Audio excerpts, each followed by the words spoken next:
जय श्री राधे कृष्ण दोस्तों, आप देख रहे हैं अपना YouTube चैनल भक्ति योग। जय श्री राधे कृष्ण। आप सबको सावन मास की हार्दिक शुभकामनाएं। भगवान शिव शंकर और माता पार्वती का आशीर्वाद आप सब पर बना रहे। तो आइए सुनते हैं सावन मास की कथा, एक वेलिए की शिव भक्ति। गांव में हरिया नाम का एक वेलिया रहता था। वह गांव में जाल बिछाकर चिड़िया, कबूतर, तोता और अन्य पक्षियों को पकड़ता था और उन्हें पिंजरे में बंद करके रख लेता और गांव के बाजार में बेच देता था। हरिया के घर में उसकी पत्नी शोभा भगवान शिव की भगत थी। वह दिन रात भगवान शिव की पूजा करती थी। शोभा अपने पति के काम से खुश नहीं थी। एक दिन उसने हरिया से कहा, सुनो जी, तुम जिन पक्षियों को पकड़कर बेचते हो, इसमें उन्हें कितनी तकलीफ होती होगी। उसकी बात सुनकर हरिया हंसने लगा और उसने कहा, तुझे कैसे पता इन्हें तकलीफ होती है? इन्हें बाजार में बेचने से मुझे अच्छे पैसे मिलते हैं। यह सुनकर शोभा रोने लगी और उसने कहा, आपको शायद यह नहीं पता कि इन भोले बेजुबान पक्षियों की हाय हमें लग रही है। इसी कारण हमारे कोई संतान नहीं है। मैं दिन रात भगवान शिव की पूजा करती हूँ, लेकिन फिर भी हम संतान के सुख से वंचित हैं। तब हरिया ने कहा, मैं यह सब नहीं मानता हूँ, तब भी इस सब के बारे में सोचना छोड़ दे। यह कहकर हरिया पक्षी पकड़ने चल देता है। शाम को हरिया पिंजरे में पक्षियों को लेकर आता है और झोंपड़ी में रख देता है। अगले दिन फिर से हरिया पक्षियों को पकड़ने चला जाता है। तभी कोई घर का दरवाजा खटखटाता है। शोभा दरवाजा खोलकर देखती है कि उसके सामने एक ब्राह्मण अपनी पत्नी के साथ खड़े थे। शोभा उनसे कहती है, महाराज, आप लोग कौन हैं? तब ब्राह्मण कहता है, बेटी, हम बहुत दूर से कुछ दिन इस गांव के शिव मंदिर में अमर कथा वाचने आए हैं, इसलिए घर घर जाकर उसका निमंत्रण दे रहे हैं। तुम भी कल से अपने परिवार के साथ कथा सुनने आना। यह सुनकर शोभा बहुत खुश हुई और उसने कहा, हे ब्राह्मण देवता, मेरे तो भाग्य खुल गए। ऐसा अवसर तो किस्मत वालों को मिलता है, परंतु आप दोनों की रहने की व्यवस्था कहाँ है? तब ब्राह्मण ने कहा, बेटी, मंदिर के पंडित जी ने हमारा रहने का इंतजाम मंदिर में ही कर दिया है और इस गांव में जो भी हमें सम्मान और प्यार से भोजन कराएगा, हम भोजन कर लेंगे। यह सुनकर शोभा की आंखों में आंसू बहने लगे। उसने रोते हुए कहा, महाराज, मैं बहुत गरीब हूँ, लेकिन मेरी एक इच्छा है कि जब तक आप इस गांव में रह रहे हैं तब तक आप मेरे घर में भोजन करें, परंतु मेरे घर में रूखा सूखा है जो आपको पसंद नहीं आएगा। यह सुनकर ब्राह्मण की पत्नी बोली, बेटी, तुम चिंता मत करो।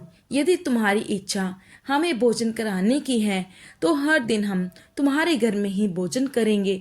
तुम्हारे रूखे सूखे एक निवाले से ही हमारी तृप्ति हो जाएगी। यह सुनकर शोभा बहुत खुश हो गई और उसने कहा, मैं आपके लिए भोजन तैयार करती हूँ। तब ब्राह्मण ने कहा, माई, तुम भोजन तैयार करो, हम पूरे गांव में निमंत्रण देके तुम्हारे घर आएंगे। यह कहकर दोनों चले जाते हैं। शोभा भोजन तैयार करती है। कुछ समय बीत जाने के बाद दोनों पति पत्नी शोभा के घर भोजन करने आ जाते हैं। जब वे भोजन करने बैठते हैं तभी ब्राह्मण की नजर पिंजरे में पक्षियों पर पड़ती है। वे उठकर खड़े हो जाते हैं। शोभा उनसे पूछती है, महाराज, क्या मेरे से कोई भूल हो गई है?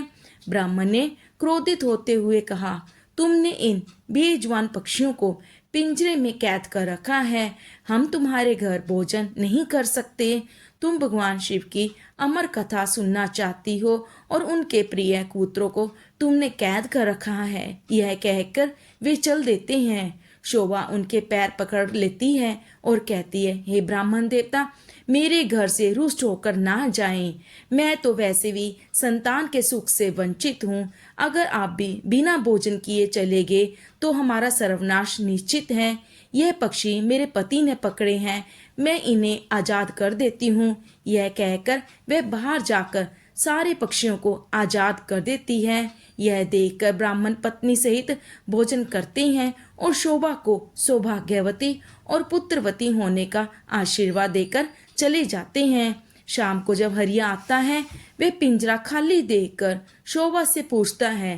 तब शोभा उसे सारी घटना बता देती है। हरिया गुस्से से कहता है, मैं इतनी मेहनत से पक्षी पकड़ कर लाया था और तूने सब उड़ा दिए। आज के बाद किसी को भोजन पर मत बुलाना। तब शोभा कहती है, मैंने तो उन दोनों को 7 दिन का न्योता दे दिया है, अब मैं पीछे नहीं हट सकती। उन्होंने मुझे सौभाग्यवती और पुत्रवती होने का आशीर्वाद दिया है। अमर कथा बाँचने वाले सच्चे ब्राह्मण का आशीर्वाद कभी बेकार नहीं जाता। अगर उन्हें भोजन नहीं कराया और उन्होंने गुस्से से श्राप दे दिया तो हमारा सर्वनाश हो जाएगा। आप केवल 7 दिन तक पक्षियों को मत पकड़ना, बाद में जो चाहे करना। हरिया को हार कर उसकी बात माननी पड़ी। वह बेमन से 7 दिन घर पर ही रहने लगा। हर दिन ब्राह्मण और उनकी पत्नी भोजन करने आते। उनके आने से पहले हरिया घर से चला जाता। उसे यह सब पसंद नहीं था। शाम के समय शोभा कथा सुनने जाती। वह हरिया से भी चलने को कहती, लेकिन हरिया मना कर देता था। इसी तरह 6 दिन बीत गए। रात को शोभा ने हरिया से कहा, आपने मेरे कहने से 6 दिन पक्षियों को नहीं पकड़ा, बस आप मेरी एक बात और मान लीजिए। हरिया ने कहा, क्या बात है? वैसे भी मैं केवल कल ही घर पर रुकूंगा, परसों से अपने काम पर जाऊंगा। तब शोभा ने कहा, कल अमर कथा समाप्त हो जाएगी। मैं चाहती हूँ आप कल मेरे साथ मंदिर में कथा सुनने चलें और वहां से वापस आने के बाद ब्राह्मण और उनकी पत्नी को अंतिम बार भोजन करा उनसे आशीर्वाद लें। क्या पता उनके आशीर्वाद से हमें संतान का सुख मिल जाए। हरिया उसकी बात सुनकर अगले दिन कथा सुनने चल देते हैं। मंदिर में कथा सुनते सुनते हरिया की आंखों से आंसू बहने लगते हैं। शोभा के पूछने पर वह कहता है, भगवान शिव ने जिन कबूतरों को अमरता का आशीर्वाद दिया, मैंने जीवन भर उन्हें बेचकर अपना जीवन नरक बना दिया। कथा समाप्त होने पर वे दोनों घर आ गए। हरिया का मन निर्मल हो गया था। उसने शोभा से कहा, मैं आज से ही यह काम छोड़ दूंगा और मेहनत मजदूरी करूंगा। कुछ देर बाद ब्राह्मण और उनकी पत्नी भोजन करने आए। हरिया ने उनका स्वागत किया, उन्हें भोजन कराया और उसके बाद हरिया ने अपने मन की सारी बात उनके सामने रख दी। तभी ब्राह्मण और उनकी पत्नी भगवान शिव और माँ पार्वती के रूप में प्रकट हो जाते हैं। भगवान शिव कहते हैं, तुम्हारी पत्नी की भक्ति देखकर हम तुम्हें संतान सुख देना चाहते थे, किंतु तुम्हारे पाप के कारण यह संभव नहीं था। इसलिए हमें तुम्हारा मन बदलने के लिए वेश बदलकर यहाँ आना पड़ा। यह सुनकर दोनों पति पत्नी रोने लगते हैं और उनके चरणों में गिर जाते हैं। भगवान शिव और माता पार्वती उन्हें पुत्रवती होने का आशीर्वाद देकर अंतर ध्यान हो जाते हैं। भगवान के आशीर्वाद से उनके घर एक सुंदर कन्या का जन्म होता है। कन्या के आने के बाद उनके दिन बदल जाते हैं। वे काफी धनवान हो जाते हैं। बोलो भगवान शिव शंकर की जय, माता पार्वती की जय। इस कहानी से हमें यह शिक्षा मिलती है कि भगवान शिव की भक्ति किसी भी रूप में की जा सकती है। भक्ति सच्चे मन और श्रद्धा से होनी चाहिए। हमें हर प्राणी और जीव जंतु में भगवान को देखना चाहिए और किसी को तुच्छ समझकर उससे परेशान या तंग नहीं करना चाहिए।